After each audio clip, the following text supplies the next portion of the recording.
సంఘం అంతా రెడీ అయిపోయి సంఘం ఎత్తబడిన తర్వాత ఇంకా కృపావరాలు ఎందుకు? డైరెక్ట్గా దేవుడు మనం కలిసే ఉంటాం కదా. కాబట్టి కొన్ని ఇక్కడ ప్రజెంట్ ఉపయోగపడేవి, కొన్ని మనకు అవసరమైన ఈ భూమి మీద అక్కడ అవసరం ఉండదు. అంటే కొన్ని ఇక్కడ మనం కలిగి ఉన్నవి శాశ్వత కాలం ఉండవు, వాటిల్లో కృపావరాలు కూడా. కానీ మూడు విషయాలు చెప్పాడు. మూడింటి గురించి, విశ్వాసము, నిరీక్షణ, ప్రేమ, ఇవి మాత్రం నిలుస్తాయట. వీటిల్లో శ్రేష్టమైంది ప్రేమే అన్నాడు. అంటే కృపావరాలు ఉన్నా లేకపోయినా ఆత్మ ఫలములో ఒక తొనైనటువంటి ప్రేమ మాత్రం ఖచ్చితంగా మనందరం సాధన చేయాలి. ఒక వ్యక్తి దేవుని పట్ల అలాగే ఇతరుల పట్ల ప్రేమ కలిగి ఉండటం చిన్న విషయం కాదట. దానికోసం ప్రయాసపడాలట. అదే 1 కొరింథీ 14:1 ప్రేమ కలిగి ఉండుటకు ప్రయాసపడుడి అన్నాడు. ప్రయాసపడటం అంటే కష్టపడటం. ప్రేమ కలిగి ఉండేదానికి కష్టం ఎందుకు సార్ అంటే నిజంగా కష్టమేనట. మరి అంతే కదండి, 2 రోజులకోసారి కొట్టే భర్తను ప్రేమించాలంటే ఎట్ట ప్రేమిస్తాం? రోజు మార్చి రోజు తిట్టే భార్యను ప్రేమించాలంటే ఏం ప్రేమిస్తాం? అదే మనల్ని రోజు పొగుడుతా, ప్రశంసిస్తా, ప్రోత్సహిస్తూ ఉన్నారనుకో ప్రేమించబుద్ధి అయింది. శల్య సారథ్యంలాగా మనం ఎంత బాగా చేసినా ఏడిచావులే, ఎగిరెగిరి దంచినా ఏ అని ఎటకారాలు చేస్తే ఏం ప్రేమ వచ్చింది? పట్టుకొని తన్నాలనిపించింది. స్తోత్రం. అంతేనా? అలాగే రోజు మార్చి రోజు కొడుతున్నాడు అనుకో, ఏ దెబ్బ కొట్టకుండా, ఏ ఇబ్బంది కలగకుండా మంచిగా అన్ని విధాలా ప్రేమగా చూసుకునే హస్బెండ్ అనుకో, డైలీ డ్యూయట్లు పాడుకోవచ్చు హస్బెండ్ అని. ఈ 2 రోజులకోసారి రోజు మార్చి రోజు కొడుతున్నాడు అనుకో, ఇది కాళ్ళు తిరగా చేతులు తిరగా అని తిట్టుకోవటం తప్ప ప్రేమించడం ఏడు కుదిరిద్ది? కష్టం. కానీ అది కష్టమైనా ప్రేమ కలిగి ఉండటమే ఉత్తమం. ప్రేమ కలిగి ఉండడానికే ప్రయాసపడండి, కానీ ప్రేమను కోల్పోవడానికి ఇష్టపడొద్దు అనే పాఠాన్ని నేర్పాడు. సంఘంలో కొంతమంది చేసే పనులను నా దగ్గరికి కంప్లైంట్ రూపంలో తీసుకొస్తారు పరిచారకులు. ఫలానా ఆమె నువ్వు ఉండనిస్తున్నావు, మామూలుది కాదు, అల్లాడిస్తుంది అనుకుంటూ వస్తారు. ఫలానోడిని నువ్వు ఆదరించావు, మామూలోడు కాదు, మిడినాలో నడమంత్రం అంతా వాడి దగ్గరే ఉంది, అల్లాడిస్తున్నాడు అనుకుంటూ వస్తారు. నువ్వేమో జాలిపడి పోనీలే అంటావు, వాళ్ళేమో మామూలు నకరాలు చేయరు, ఓవర్ యాక్షన్ చేస్తున్నారు, రకరకాలుగా చెబుతున్నారు జనాలకి. తింటానే ఉన్నారు, పొందేది పొందుతానే ఉన్నారు, మళ్ళీ ఎట్లా పడితే అట్లా మాట్లాడుతున్నారు అని కంప్లైంట్లు చేస్తుంటారు నా దగ్గరికి వచ్చి. నేను వాళ్ళని అడిగేది ఒకటే మాట, 10 మందికి మనం మేలు చేస్తే ఒకడు ఎవడో ఉంటాడు పనికిమాలోడు, ఒక మహాతల్లి ఎవరో ఉంటుంది పనికిమాలింది. కానీ 9 మంది అలా ఉండరుగా. సరే మొత్తం పనికిమాలినోళ్ళే అనుకుందాం. వాళ్ళు పనికిమాలినోళ్ళు అయినందున మనం ప్రేమించడం మానుకుందామా? కీడు చేసి శ్రమపడుట కంటే మేలు చేసి శ్రమపడుట మంచిది అని దేవుని వాక్యంలో చదవలేదా? మనం కీడు చేయట్లే, పట్టెడు అన్నం పెట్టి మేలు చేసి ఉపకారం చేసి అంత ఆశ్రయం ఇచ్చి చేయదగ్గ మేలు చేస్తున్నాం. అయినా వాడు విషం కక్కాడంటే దోషం వాడిది కానీ మంద కాదు కదా. కీడు చేసేవాడికి కూడా మేలు చేయటమే కదా క్రైస్తవ ధర్మం. కాబట్టి శ్రమలకు భయపడి, కష్టాలకు భయపడి, వీళ్ళ విమర్శలకు భయపడి ప్రేమించటం మానేస్తే దేవుడు ఉండడు అక్కడ. కాబట్టి కష్టాలైనా పడదాం, శ్రమలైనా పడదాం, కానీ ప్రేమ కలిగి ఉందాం, అప్పుడు సంఘంలో దేవుడు ఉంటాడు. కష్టాలు లేని సంఘంలో దేవుడు లేడు, శ్రమలు లేని సంఘంలో దేవుడు లేడు. శ్రమలకు భయపడి శ్రమలొద్దు అనుకుంటే అక్కడ దేవుడు ఉండడు. శ్రమలైనా పర్వాలేదు, దేవుడే కావాలనుకున్నాం అనుకో, ప్రేమించడానికి కొంచెం కష్టపడాల్సిందే, ఇబ్బంది పెడతారు,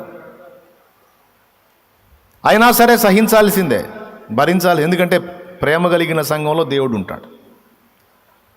ప్రేమ లేని దగ్గర ఎంత అద్దాల మేడైనా సరే ఉండడు. కాబట్టి కాదన్న అసలు మంచోళ్ళు అయితే మనం చేయొచ్చు, వాళ్ళేమో చండాలు పొళ్ళాయా అంటే మంచోడికి నువ్వు చేసేదే ఉంది? అసలు వాడు మంచోడు అయితే ఇంటోళ్ళే చేస్తారు కదా. స్తోత్రం. మంచోడు కాకనే కదా తన్నులు దీని రోడ్ల మీద తిరిగేది. వాడు మంచోడైతే ఇంటి వాళ్ళే చూసుకుంటారు, ఆ సమాజం వాళ్ళే చూసుకుంటారు. ఇప్పుడు చెడిపోయిన వాళ్ళని బాగు చేయడానికే మనం పుట్టాం, చెడిపోయిన వాళ్ళని ఆదరించడానికే మనం పుట్టాం, కానీ మంచి వాళ్ళని కాదు.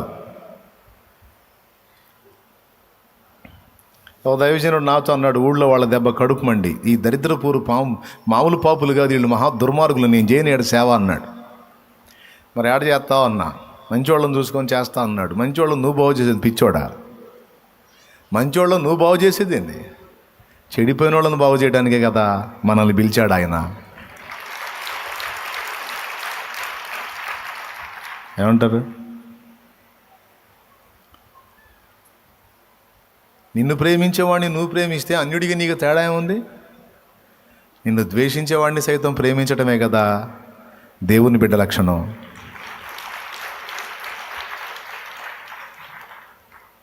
పాయింటా కాదా? రైట్.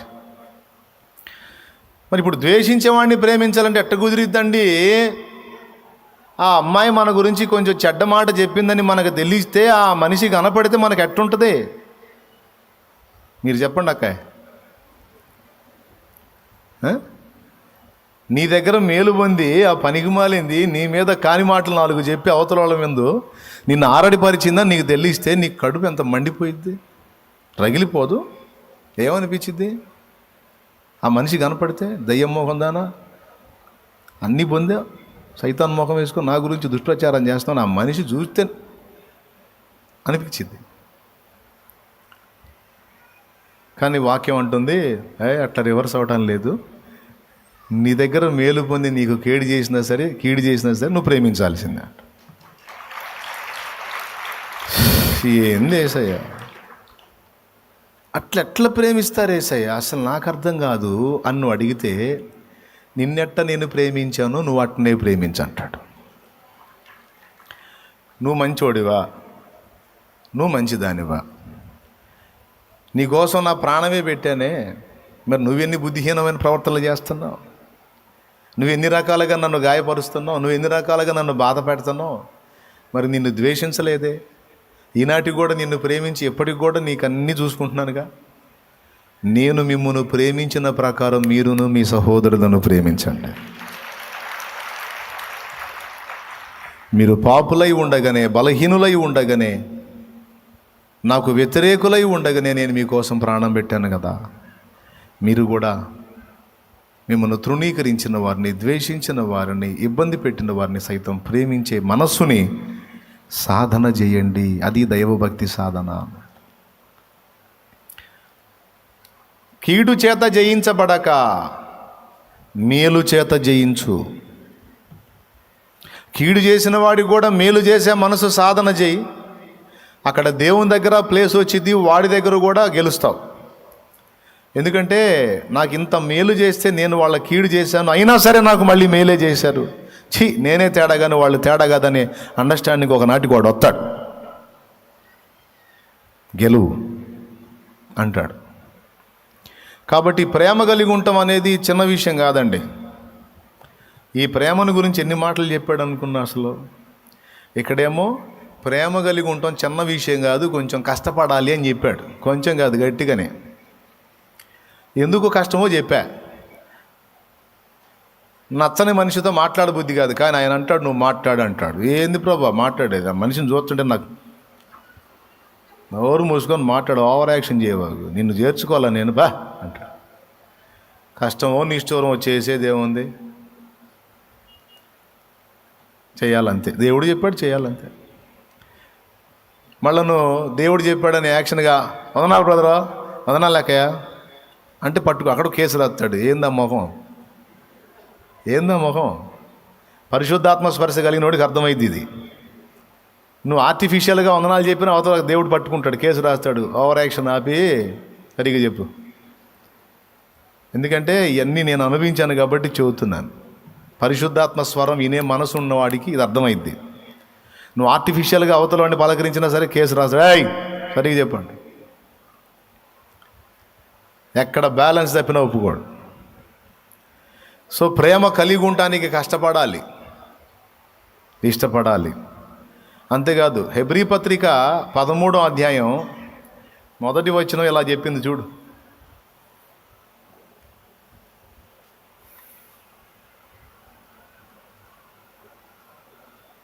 సహోదర ప్రేమ నిలవరముగా ఉండనీయుడి.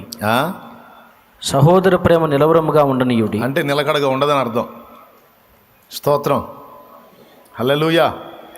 అది కూడా నిజమే. కొంతమందిని చూస్తాం మనం, అబ్బో చట్టపట్టాలు వేసుకొని తిరుగుతుంటారు 4 రోజులు. అక్కాయిలు అక్కాయిలే, అన్నయ్యలు అన్నయ్యలే. మళ్ళీ 5వ రోజు చూస్తే వాళ్ళ ముఖం వీళ్ళు చూస్తే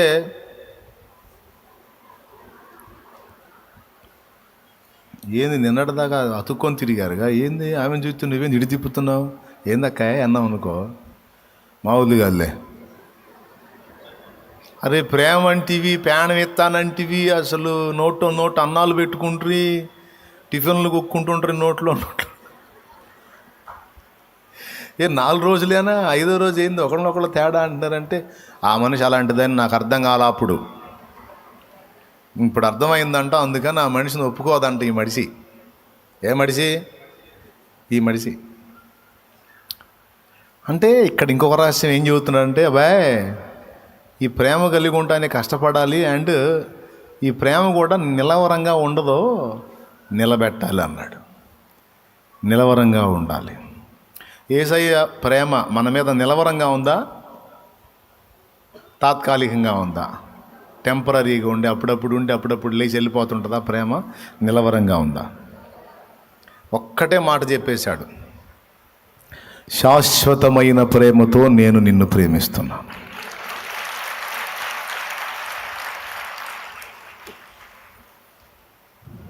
దేవునికి స్తోత్రం.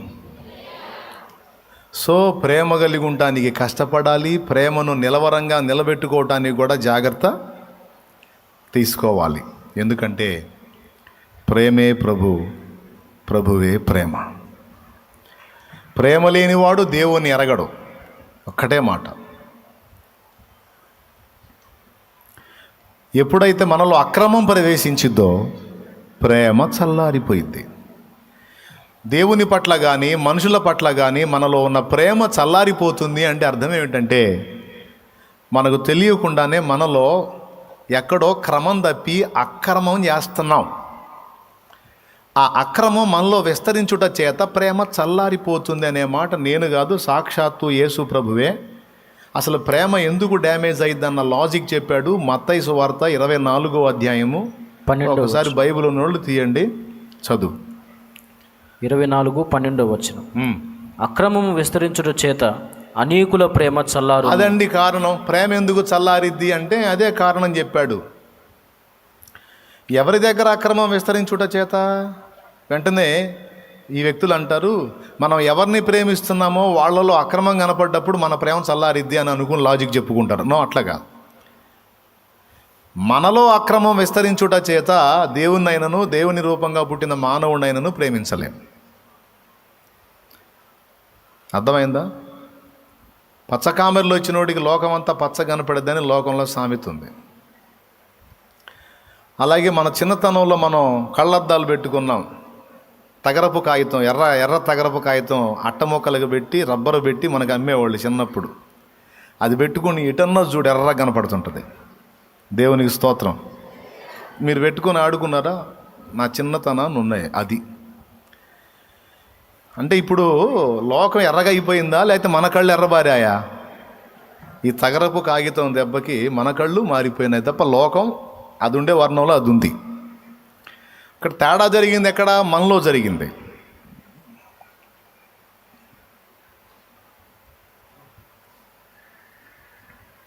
గతంలో చెప్పా, మళ్ళీ ఒకసారి గుర్తు చేస్తా. ఫలానా వ్యక్తి నన్ను చాలా టార్చర్ చేస్తుంది, ఫలానా వ్యక్తి నన్ను చాలా టార్చర్ చేస్తున్నాడు అని ఆ వ్యక్తి మీద కోపంతో ఆ వ్యక్తి విషయమై ప్రార్థించమని ఎవరైనా నా దగ్గరకు వచ్చారనుకో, ఖచ్చితంగా వాళ్ళు నాకు ఆ వ్యక్తి మీద ద్వేషంగా చెప్తారు. ఏంటన్నాడు, కూర్చోనీడు, నిలబడనీడు, ఏం చేసినా వంకే నరకం చూపిస్తున్నాడు నాకు, దరిద్రుడు సైతాన్లా కనపడుతున్నాడు నాకు. వాడిని చూస్తుంటే అస్సలు నాకు అలా ఉల్లగాటలేదు. నిజంగా వాడిని దేవుడు వాడికి బుద్ధి చెప్పాలా, వాడిని మార్చేయాలా, నా నుంచే ప్రార్థన చేయండి అన్న వాళ్ళని కూడా విన్నాను నేను. స్త్రీలైతే బయట వాళ్ళ గురించి తక్కువ కానీ ఇంట్లో వాళ్ళ గురించి ఎక్కువ చెబుతారు సహజంగా. తల్లుల మీద తక్కువ చెబుతారు, అత్తల మీద ఎక్కువ చెబుతారు. మా అత్త ఉందన్న సైతాంది, మామూలు దెయ్యమే దురాత్మే ఉన్నట్టు ఉంటుందన్న ముందైతే. ఆ మనిషి అసలు ఏదన్నా చెయ్యి, ఏదో ఒక వంక చూపించి మా ఆయన చేత నన్ను తన్నించాలని, ఏదో ఒక వంక చూపించి నన్ను తిట్టాలని, మళ్ళీ వాళ్ళ కూతుర్ని బాగానే ప్రేమించింది, నన్ను ఎందుకు అంత ద్వేషించుద్ది ఆ సైతాంది అని ఆమె మారాలని ప్రార్థన చేయండి అని అడుగుతారు. నేను నెత్తి మీద చేయబెట్టి ప్రభా ఈ బిడ్డకు మారు మనసు దయచేయని ప్రార్థన చేస్తాను. అది నా పాయింట్. ఆమె మారాలి, వాడు మారాలని ప్రార్థన చేయమని నన్ను కోరితే వీళ్ళు మారాలని ప్రార్థన చేస్తాను. నేను ప్రార్థన చేసిన తర్వాత నాకు వెళ్ళి చూస్తారు. ఎందుకు చూస్తారు నాకు తెలుసు. మేమేం చెప్పాము, నువ్వేం చేసావు. వాళ్ళు మారాలని ప్రార్థన చేయమంటే ఏందన్నా అంటే అప్పుడు నేను చెప్పే సమాధానం ఏంటంటే, మరి లేకపోతే ఏందమ్మా, నువ్వేమన్నా సిలువ మోసావా, నీ చేతులకి ఏమన్నా శీలలు కొట్టారా, నీ కాళ్ళకి ఏమన్నా శీలలు కొట్టారా, నీ ఒంటి మీద ఏమన్నా కొరడాల దెబ్బలు కొట్టి నీ చర్మం ఏమైనా చీలికలు పేలికలు అయిందా? అంత శ్రమ పడలేదుగా. 4 నోటి మాటలు నొప్పిని తట్టుకోలేనంత ఇరుకైన హృదయాన్ని కలుగున్నావు, నువ్వు ఎట్లా ఒప్పుకుంటాడ్రా నిన్ను దేవుని రాజ్యంలో? అంత చిన్న నొప్పిని కూడా భరించలేక బయటపడిపోయి వెంటనే ప్రతీకారానికి దిగావే. ఇప్పుడు మారాల్సింది ఎవరు? నిన్ను ఇబ్బంది పెట్టేవాళ్ళ, లేకపోతే ఆ చిన్నపాటి ఇబ్బందిని కూడా తట్టుకోలేని నీ ఇరుకైన మనసా? ఎవరు మారాలి? అర్థమైన వాళ్ళు చెప్పండి, ఎవరు మారాలి? నేను చేసిన ప్రార్థన తప్ప రైటా? దేవునికి స్తోత్రం చెప్పండి. మా అత్త పనికి మాలింది, మా అత్త సైతాను, మా అత్త దురాత్మ, మా అత్త అంధకార శక్తి అంటాం కాదు. అలాంటి మనిషి ఇబ్బంది పెట్టినా ఆ కొద్దిపాటి మాటల నొప్పిని కూడా తట్టుకోలేక బయటపడిపోయిన నీ బతుకు ఎంత దారుణం. అది కాదు కదా గొప్ప. నీకు నువ్వే ప్రశ్న వేసుకోవాలి. అది 4 మాటలు పడలేకపోతున్నాను, మరీ ఇంత దరిద్రంగా ఉంది మన మనసు. 4 మాటలు తినలేకపోతున్నాను, తీసుకోలేకపోతున్నాను, మరీ ఇంతటి ఎలా పడిపోయింది నేను నా మనసు. చీచి, ఎట్లయితే నేను యేసు కోసం ఇంకేం చేయగలుగుతాను? నా కోసం నా తండ్రి ఎన్ని పడ్డాడు, దూషణ పొందాడు, ద్వేషం పొందాడు, ముఖం మీద వెంట్రుకలు పెరగబడ్డాయి. ఒక వెంట్రుక కదిలించండి ఎంత సురుకు పుట్టిద్దో. ఆడవాళ్ళకు జుట్టు లాగితే మహాకోపం, ఎందుకంటే జుట్టు పొడుగుగా ఉంటుంది. మనమేమో ఎంత పొడుగుంది కదా అని ఏ దరవ పట్టుకొని లాగితే నొప్పి పడుతుంది అనుకుంటా. ఈ లింక్ అక్కడ ఉంటుంది కదా తల దగ్గర, ఇట్లా ఒక్క వెంట్రుక లాగినా సరే చర్రమని చూస్తారు. ఎప్పుడన్నా లాగి చూడండి, తన్నకపోతే అప్పుడు అడగండి. దేవునికి స్తోత్రం, హల్లెలూయా. ట్రై చేస్తారేంది? ఇళ్ళకి పోయి ఎందుకు అనవసరంగా మర్యాదలు కోల్పోతారు, కోటింగ్లు పడతాయి. చురుకు అలాంటిది. తల వెంట్రుకలే అంత చురుకు అయితే ముఖం ఇంకా సెన్సిటివ్. ఈ ముఖం మీద వెంట్రుకల్ని ఇలా చేత్తో తీసేశారమ్మా. ఊహించండి ఒక్కసారి ఎంత బాధను అనుభవించుంటాడో నా తండ్రి. ఎన్ని అబద్ధాలు కాదు, మన పాపముల కోసం యేసు నిజంగానే అయి పొందాడు. ముసుగు వేసి పిడిగుద్దులు ఇటుపక్క ఒకడు గుద్ది అటు వచ్చి, యేసు నేను ఇప్పుడు ఎవరు గుద్దారో ప్రవచించు. మాట్లాడతానే అలాగ ముఖానికి స్పాట్మని కొట్టి, ఎంత చిత్రవద. అరికాలు మొదలు నడినెత్తే వరకు, శిరం మొదలుకొని సిరిపాద వరకు సర్వ శరీరం నాగలి సాళ్ల వలె దున్నబడి నెత్తుటి ముద్దగా చేయబడ్డాడు అని రాస్తుంది ఆయన గురించి. కానీ చూడండి, కొట్టిన వారి నాశనాన్ని కోరాడా, రక్షణ కోరాడా? ఒక్కసారి చూడు. నాటి హేబెలు రక్తం నాకు న్యాయము తీర్చమని దేవునికి నేలలో ఉండి మొర్రపెట్టింది నాటి హేబెలు రక్తం. కానీ ఈ నీతిమంతుని రక్తం మరి శ్రేష్టముగా పలికిందట. ఏమనో తెలుసా? వారేమి చేయుచున్నారో వారు ఎరుగరు, తండ్రి వారిని క్షమించు అని. హేబెలు కంటే శ్రేష్టముగా పలుకు ప్రోక్షణ రక్తం కిందికి మీరు వచ్చారన్నాడు. అలాంటి యేసయ్యకు బిడ్డలమని చెప్పుకుంటూ, అలాంటి యేసయ్య సంతానం అని చెప్పుకుంటూ, ఆయన రక్తం తీసుకుంటున్నాం, శరీరం తీసుకుంటాం అని చెప్పుకుంటూ, ఆ మాత్రం ఓర్పు సహనాలు లేకపోతే మనమేం క్రైస్తవులం, మనమేం క్రిస్టియానిటీ? ఇప్పుడు చెప్పండి, మాటలు అనేవాళ్ళు మారాలా, ఆ మాటల్ని తినలేకపోతున్నా మనం మారాలా? అసలు ఈ పాయింట్ని ఎవరు అర్థం చేసుకుంటారు? విన్నప్పుడు కరెక్టే కదా అనిపించిద్ది. ఇంటికి పోగానే ఏమైనా అన్నారనుకో, ఇప్పుడు ఈరోజు ఈ ప్రసంగం విన్నారు కదా, నీకు పరీక్ష కోసమైనా సరే ఇంటికి పోగానే ఏదో ఒకటి అంటారు. నాకు చాలాసార్లు జరిగింది ఇట్లా. నేను ఈ చర్చిలో తీర్మానం చేసుకొని వెళ్తాను, నిజంగా ఒక మాట అన్నా కూడా పడేటట్టు ఉండాలి, స్తోత్రం అని తీర్మానాలు చేసి ఇంటికి పోతా. ఇంటికి పోగానే కదిలిస్తారు. తీర్మానం చేశాంగా, ఇక పోయి అవతల వాళ్ళు రెచ్చగొట్టగానే, ఇదిగో ఈరోజు అసలుకే చర్చిలో తీర్మానం చేశా, నన్ను రెచ్చగొట్టొద్దు,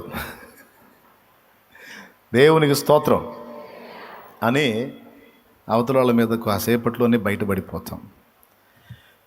కానీ దేవుని వాక్యం చెప్తుంది అలా ఉండరాదు. అక్రమము మనలో విస్తరిస్తే ప్రేమ చల్లారిద్ది. అక్రమం విస్తరించుట చేత అనేకుల ప్రేమ చల్లారిపోవడానికి కారణం ఏమిటి అన్న ప్రశ్నకు సమాధానం మనలో అక్రమము విస్తరించుటయే, మనము కొన్ని విషయాల్లో క్రమము తప్పిపోవుటయే. అదమ్మా ఆన్సరు.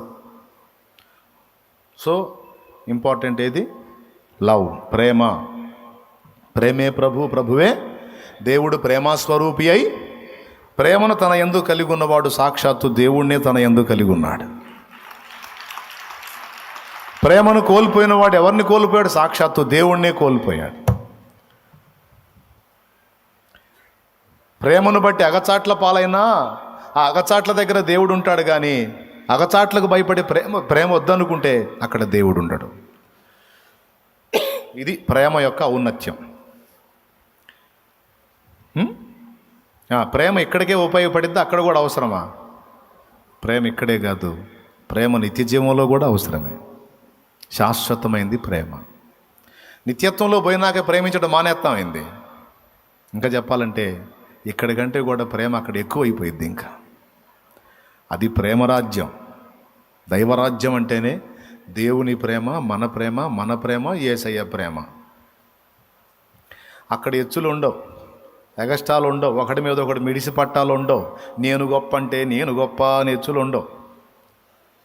గొప్ప గొప్ప భక్తులు, మంచి గాయకులు సైతం నువ్వు పాడితే మెచ్చుకుంటా.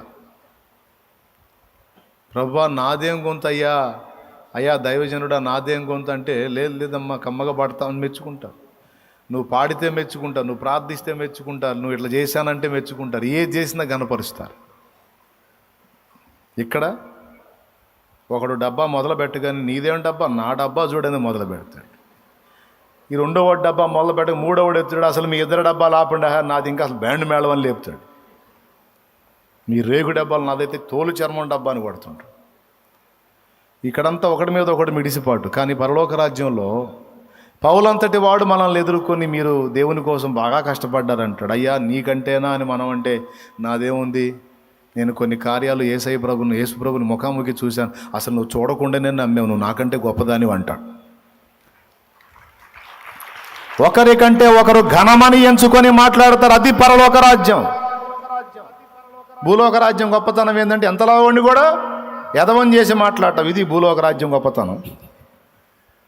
నీకు అర్థం కాలేదు కదా? అయితే ఎంతలా ఉండి కూడా టీ కొట్ల దగ్గర మీటింగులు విన్నారు ఎప్పుడన్నా? ముఖ్యమంత్రుల్ని, ప్రధానమంత్రుల్ని వాడు వీడు అనుకుంటూ మాట్లాడుతుంటారు. వాళ్ళేది వీళ్ళ బామర్దుల్లాగా,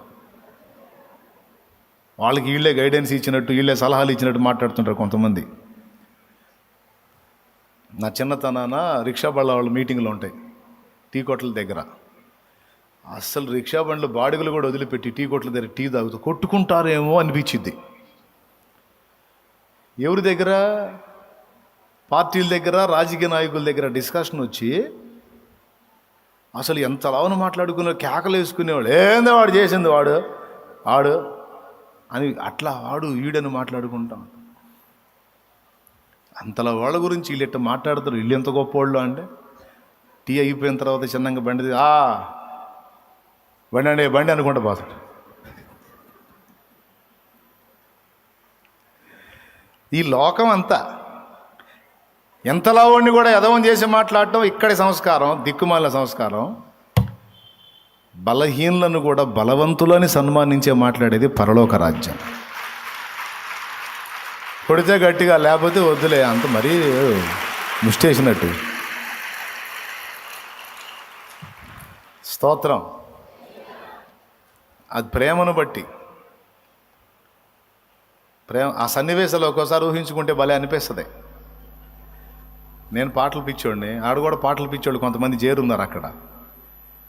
దావీదే కూర్చున్నాడు అనుకో,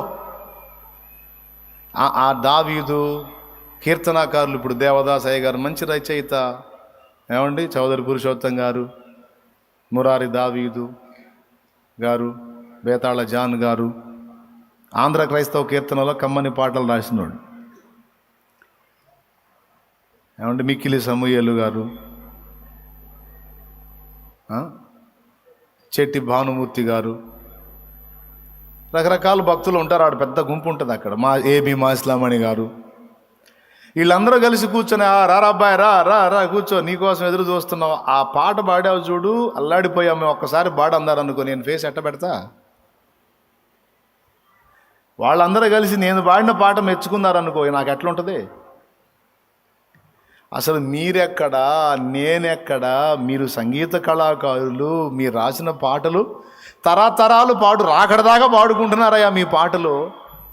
అసలు భక్త దావీదు గారు కీర్తనలు అయితే అచ్చంగా పరిశుద్ధ గ్రంథంలో 150 కీర్తనల్లో చాలా భాగం ఆయన కీర్తనలే. దావీదు కూడా, కుమారుడా, అది కాదులే కానీ నువ్వు పాడావు చూడు ఫలానా పాట అద్భుతం అన్నాడు అనుకో, ఎట్లుంటుందండి? అదే పరలోకం అంటే.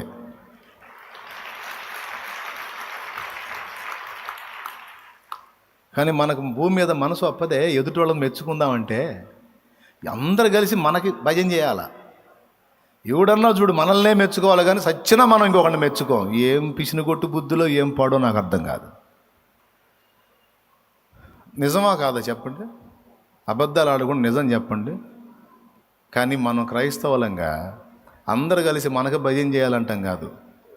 ఎదుటివాడి కష్టాన్ని గుర్తించి ప్రశంసించటం, మెచ్చుకోవటం అనేది మన జాతి లక్షణం. ఒక క్రైస్తవుడి జాతి లక్షణం ఏంటంటే, ఎదుటివాడిని యొక్క శ్రమను గుర్తెరిగి, వాని తలాంతును గుర్తెరిగి, వాడిని ఘనపరిచి సన్మానించి మాట్లాడటం, ప్రశంసించి ప్రోత్సహించటం దైవ లక్షణం, శుభలక్షణం. ఓకే, ఇదంతా ప్రేమను బట్టి ఏర్పడింది. ప్రేమ ఒక వ్యక్తిలో నిండి ఉంటే ఈ లక్షణాలు ఈ లక్షణాలు ఈ లక్షణాలు అని చెప్పే అవసరం లేదు. శుభ లక్షణాల మూటగా మారిపోతాడు. హల్లెలూయా.